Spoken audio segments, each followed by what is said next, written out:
السلام علیکم، بسم اللہ الرحمن الرحیم۔ جہاں معاشی مشکلات نے لوگوں کو ایسا پریشان کر دیا ہے تو ہر شخص بجلی کے بل کی دہائی دیتا دکھائی دے رہا ہے۔ آرٹسٹ ہو، سیاستدان ہو، تاجر ہو، ہر کوئی بل بلا اٹھا ہے۔ فیصل کریم کنڈی ہو، شیخ رشید ہو یا اداکار راشد محمود، بجلی کے بلوں کے حوالے سے خوب مشہور ہو چکے ہیں۔ جو بل دے نہیں سکتے وہ مبینہ طور پہ بجلی کا زیادہ بل آنے کی وجہ سے خودکشی کرنے پہ مجبور ہیں۔ تو آج بجلی کے بل کی قیمتوں میں اضافے کے خلاف تاجروں کی جانب سے بھی ہڑتال کی کال دی گئی ہے، جبکہ پی ٹی آئی نے اس کی حمایت کر دی ہے۔ تو یہ بہت بڑی زیادتی ہے کہ بجلی 15,000 روپے کی خرچ ہوتی ہے پر بل میں 16,000 روپے کے ٹیکس شامل کر دیے جاتے ہیں۔ تو اس وقت 13 سے زیادہ قسم کے ٹیکسز جو ہیں بجلی کے بل میں شامل ہیں۔ میرے خیال میں تو دنیا کی شاید مہنگی ترین بجلی پاکستان میں استعمال ہم کر رہے ہیں، کیونکہ کسی شخص کا تعلق آمدن کے اعتبار سے کسی بھی طبقے سے ہو، بجلی کے بل میں چھپے اخراجات سے ہر کوئی حیران ہے، پریشان ہے۔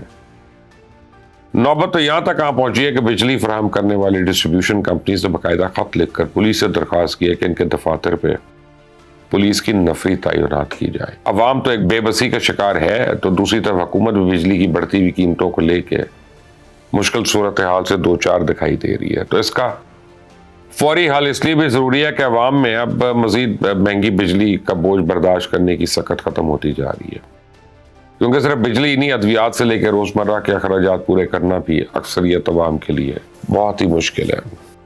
بہت سے لوگ ہیں جنہوں نے تعلیمی اخراجات برداشت سے باہر ہونے پر اپنے بچوں کو اسکول سے نکلوا لیا۔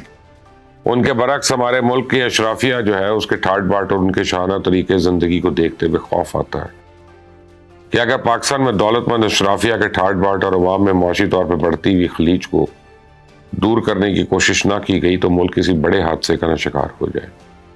تو میری نظر میں یہ بجلی کے بل ایسا معاملہ ہے کہ ملک میں بھونچال لا سکتا ہے۔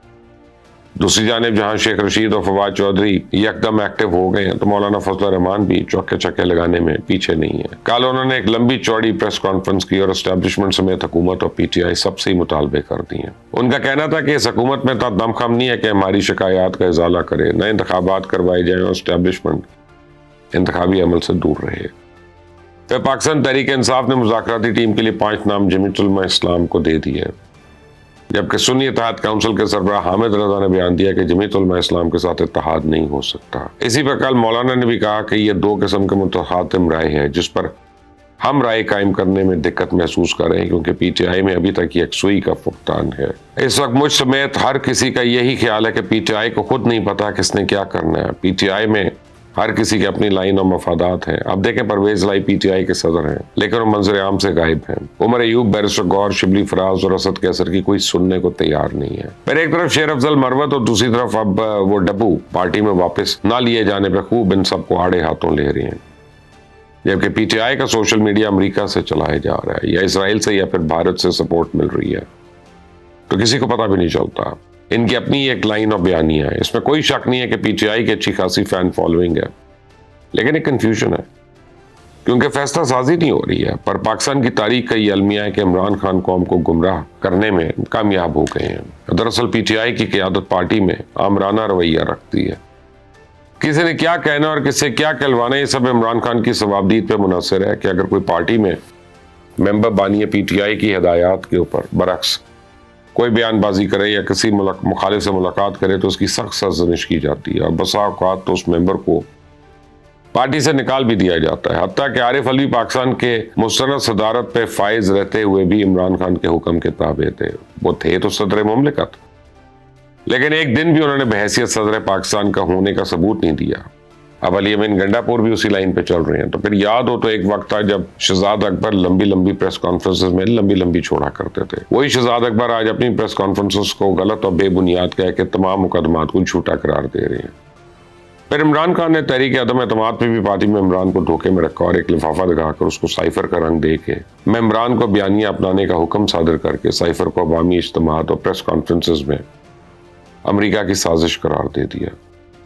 تو اگر سائفر واقعی ایک سازش ہے تو حالیہ امریکن کانگریس کی قرارداد سے تو واضح ہو جاتا ہے کہ یہ بھی پی ٹی آئی کی قیادت کے ملک کے خلاف ایک گھرونی چال تھی۔ امید تھی کہ انتخابات ملک میں استحکام کا باعث بنیں گے، لیکن پی ٹی آئی اس کے سوشل میڈیا ورکرز اور حامیوں نے واٹس ایپ گروپس بنائے، ایپس اور واٹس ایپ راتوں رات تیار کی اور مصنوعی ذہانت سے تیار کی گئی عمران خان کی تقاریر اور پیغامات کو اپنے حق میں استعمال کیا۔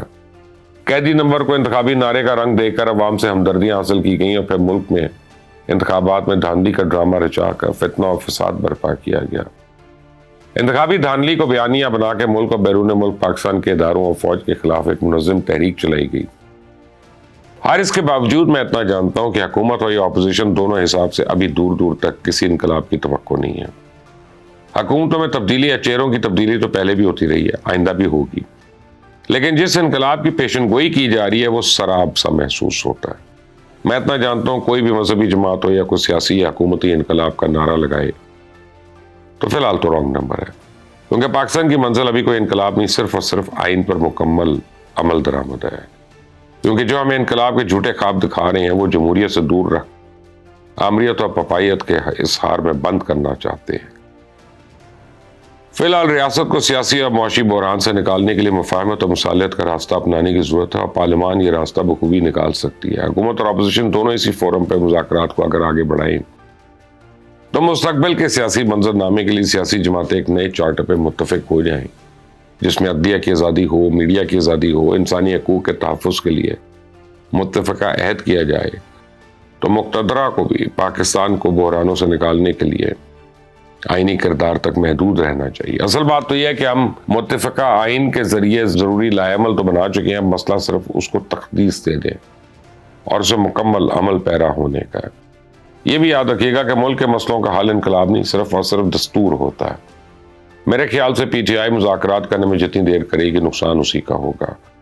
حکومت سٹرونگ ہوتی جائے گی اور پی ٹی آئی کمزور۔ جن مطالبوں پر آج بات ہو سکتی ہے آنے والے دنوں میں انہیں منوانا اور بھی مشکل ہو جائے گا۔ ضد اور ہٹ درمی میں جو ہے میں نہ مانوں کی ریٹ کو خیر آباد کہنا ہوگا۔ حالات ہر وقت تو ایک جیسے نہیں رہتے۔ خان صاحب کی رہائی بھی مذاکرات سے ہی ممکن ہے۔ بلوے کرانے اور ہنگامہ رائی کا دور اب ختم ہو چکا۔ جو کام اور مقصد 9 مئی کے ہنگاموں سے ممکن نہیں ہو سکا وہ اب اس دور میں کیسے ہو سکتا ہے، کیونکہ 3 مہینے ہو چکے ہیں، عوامی احتجاج کی ہر کال ناکام و نامراد ہو چکی ہے، کیونکہ میری اطلاعات کے مطابق مقتدر حلقے بھی اب یہ فیصلہ کر چکے ہیں کہ کسی کو عدم استحکام پیدا کرنے کی اجازت نہیں دی جائے گی۔ وہ دن گنے جا چکے ہیں جب کچھ حلقے 2014 سے لے کر آج تک لانگ مارچ اور دھرنے والوں کی سرپرستی کیا کرتے تھے۔ کسی کو اگر غلط فہمی ہے کہ وہ تنتنا ایک بار پھر ویسی صورتحال پیدا کر لے گا تو ان کو چاہیے غلط فہمی دور کر لیں، کیونکہ اب ایسا نہیں ہوگا۔ اس چینل کو سبسکرائب کریے گا، بیل آئیکن کو پریس کریے گا۔ انٹل دی نیکسٹ ٹائم، اللہ حافظ۔